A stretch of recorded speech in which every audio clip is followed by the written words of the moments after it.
Assalamualaikum warahmatullahi wabarakatuh. Halo teman-teman, apa kabar? Semoga sehat selalu ya. Pada kali ini, saya akan membahas materi tentang melaksanakan makna Sumpah Pemuda dan norma masyarakat. Yang pertama, makna satu nusa, satu bangsa, satu bahasa. Mungkin kalian sudah gak asing lagi dengan ungkapan satu nusa, satu bangsa, dan satu bahasa.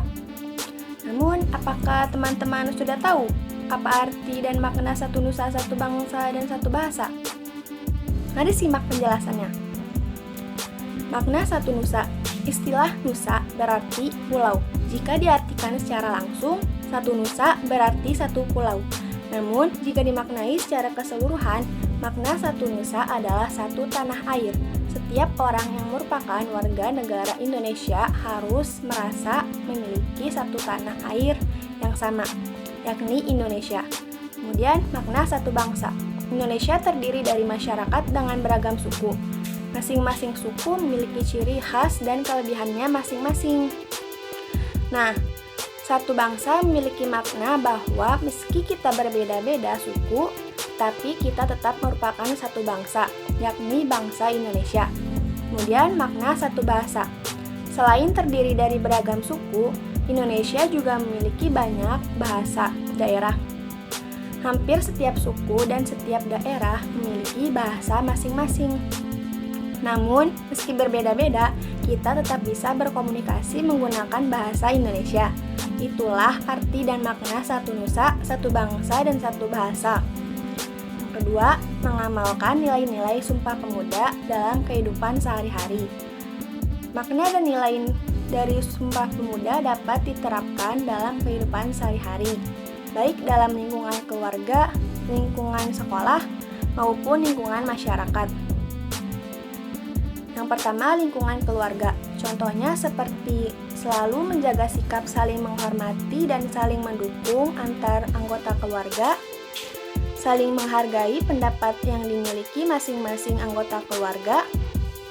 Yang kedua, ada lingkungan sekolah.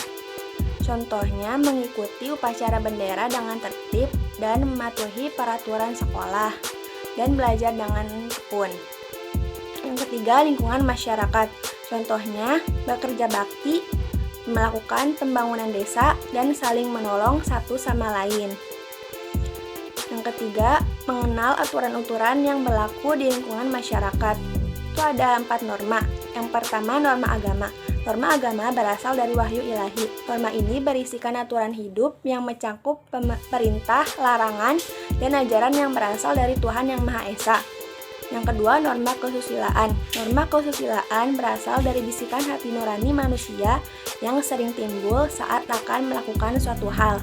Tanpa disadari atau tidak, bisikan hati nurani manusia sering menjadi panduan dalam bertingkah laku atau bersikap.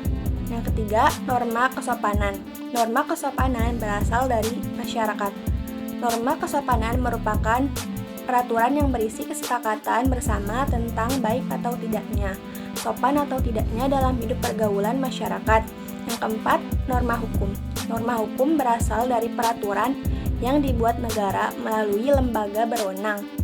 Isi dalam norma hukum bersifat mengikat setiap masyarakat. Yang keempat, contoh aturan-aturan yang berlaku di lingkungan masyarakat.